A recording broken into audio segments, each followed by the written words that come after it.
Di Jawa Tengah juga harus ada pemilihan, khususnya pemilihan gubernur secara ulang, ya, supaya Andika Perkasa menang. Harus seperti itu. Kalau di Pemirsa, akankah tudingan ketidakprofesionalan KPU DKI Jakarta dalam menyelenggarakan pemungutan suara mampu membuat Pilkada Jakarta berlangsung 2 putaran? Kami akan membahasnya bersama dengan analis politik Lingkar Madani, Ray Rangkuti. Selamat malam, Bang Ray. Malam. Baik. Bang Ray, bola sekarang sepertinya diarahkan ke KPU DKI Jakarta nih oleh tim pemenangan dari Ridho. Kita simak dulu pernyataan selengkapnya dari Sekretaris Tim Pemenangan Ridho berikut ini. Kita menganggap ya KPU DKI Jakarta tidak becus, tidak profesional dalam penyelenggaraan pilkada dan itu melanggar undang-undang. Dan kita minta di semua TPS yang terjadi ada warga yang melapor ke Bawaslu untuk diadakan pemilihan ulang supaya warga tersebut yang haknya hilang bisa kembali digunakan. Dan kita juga hari ini akan melaporkan ke DKPP, melaporkan Bawaslu dan KPU ya yang tidak menjalankan undang-undang secara baik dan benar serta profesional. Tidak lagi hanya dengan narasi hitungan siapa yang lebih tepat, tapi sekarang bolanya diarahkan kepada penyelenggaraan pilkadanya. Bang Ray, apakah Anda melihat ini akan mempan ketika yang diarahkan sekarang adalah KPU-nya tidak profesional, KPU-nya mau diadukan ke DKPP? Iya, umumnya kalau putusan DKPP itu tidak akan sampai kepada dua hal ya. Pertama adalah menggugat hasil pilkada dan atau membatalkan hasil pilkada.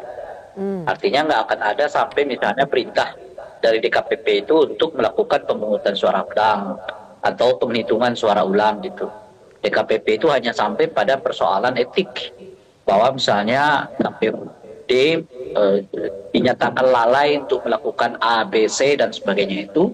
Berdasarkan itu mereka akan mendapatkan sanksi etik gitu. Apakah ditegur dengan lisan, ditegur dengan tulisan atau bahkan pada tingkat tertentu ya pemberhentian anggota KPU-nya gitu. Tapi hasilnya sendiri nggak akan bisa diganggu-gugat oleh DKPP. DKPP itu tidak punya kewenangan untuk mengganggu hasil dari pelaksanaan pilkada, baik prosesnya maupun hasilnya, nggak akan bisa diganggu oleh DKPP. Oke, tapi apakah ketidakprofesionalan, tudingan ketidakprofesionalan KPU seperti misalnya gagal dalam mendistribusikan formulir undangan C6 kepada para pemilih, apakah itu salah satu contoh tersebut dan juga contoh-contoh lainnya itu bisa sampai membuat pilkada itu berlangsung 2 putaran untuk DKI Jakarta? Kalau konteksnya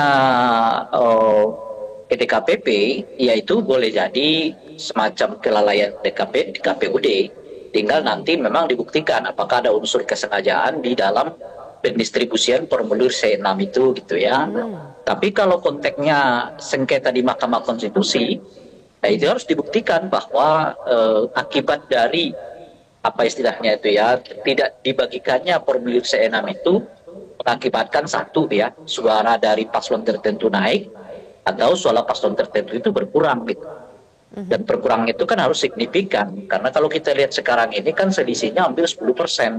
Nah itu kayaknya agak sangat sulit ya. Kalaupun misalnya ada asumsi disebabkan oleh penghitungan suara atau formulir C6 yang nggak dibagikan itu terjadi efek terhadap elektoral gitu ya. Nah kalau lihat dari selisihnya, kecuali memang yang dibidik itu adalah bagaimana caranya ngurangi suara pemenangnya yang sekarang ini kan diasumsikan 50 plus 0,7% gitu kan. Dan kalau dikurangi 0,7% hanya 50% itu artinya masuk putaran kedua. Nah cuma pertanyaannya tentu apa benar bahwa misalnya ya kalau terbukti ada formulir C6 yang nggak dibagikan itu semata-mata merugikan satu paslon tertentu atau bahkan sebetulnya merugikan semua paslon gitu. Karena boleh jadi kepada pemilih yang lain juga atau pemilih paslon yang lain juga formulir C6 itu juga tidak dibagikan, itu bisa juga terjadi gitu. Karena kan Bang Rey kalau secara teknis sebetulnya di lapangan ya tidak mendapatkan undangan C6. Saya misalnya juga tidak mendapatkan undangan C6, tapi ternyata tetap bisa mencoblos dengan menunjukkan KTP dan sebetulnya itu secara teknis tidak menjadi persoalan besar ya Bang Rey. Itulah sebabnya saya merasa juga kalau misalnya dalilnya hanya karena formulir C6 itu saya kira kurang kuat. Kenapa gitu? Karena sudah ada ketentuan dari Mahkamah Konstitusi bahwa pemilih yang tidak mendapatkan surat undangan mereka tetap diperkenankan untuk mencoblos dengan jam yang berbeda. Nah, itu artinya tidak bisa dijadikan dasar kalau formulir C6 itu tidak dibagikan oleh KPU, maka itu jadi dasar jadi gugatan gitu. Karena siapapun tanpa formulir itu sebetulnya berhak untuk tetap dilayani oleh penyelenggara pemilu. Kecuali misalnya ya kasusnya itu ada di beberapa TPS di mana yang tidak mendapatkan surat undangan itu tidak dilayani. Nah, itu bisa juga tuh tidak dilayani oleh KPU. Bang Rey, misalnya soal tadi ada respon lanjutan dari Sekretaris Tim Pemenangan Ridho, Basri Bako, yang mengatakan bahwa bakal ada aksi unjuk rasa lagi untuk menuntut KPU Jakarta. Apakah menurut Anda ini adalah strategi untuk dalam tanda kutip menekan KPU? Ya tentu kalau unjuk rasa itu pada dasarnya kan begitu.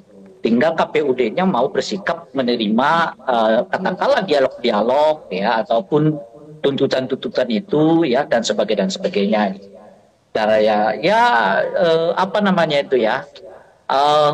Pertanyaannya kan sebetulnya apa yang mengakibatkan demonstrasi itu harus dilakukan? Apakah ada dialog yang macet? Apakah misalnya KPU bersikukuh untuk tidak melaksanakan suatu kegiatan yang dituntut yang semestinya dan sebagainya. Baik, kalau begitu. Saya kira tidak ada masalah ya kalau mau demonstrasi macam-macam, ya itu silakan saja, bagus gitu. Yang paling penting itu adalah kan kalau dalam proses penghitungan suara ini bukti-bukti itu dikumpulkan gitu. Apakah yang menarik bagi saya ini karena singkat Bang Rey, dalil-dalil dari 01 tidak merujuk kepada hasil semua gitu, lebih pada proses gitu. Oke, baik kalau begitu Bang Rey, terima kasih atas analisa Anda. Nah, jadi setelah teman-teman melihat video tersebut, kira-kira apa pendapat teman-teman? Jika kubu dari RK Suswono itu menganggap KPU itu curang, maka di Jawa Tengah juga harus ada pemilihan, khususnya pemilihan gubernur secara ulang, ya, supaya Andika Perkasa menang. Harus seperti itu. Kalau di Jakarta minta 2 putaran, oke?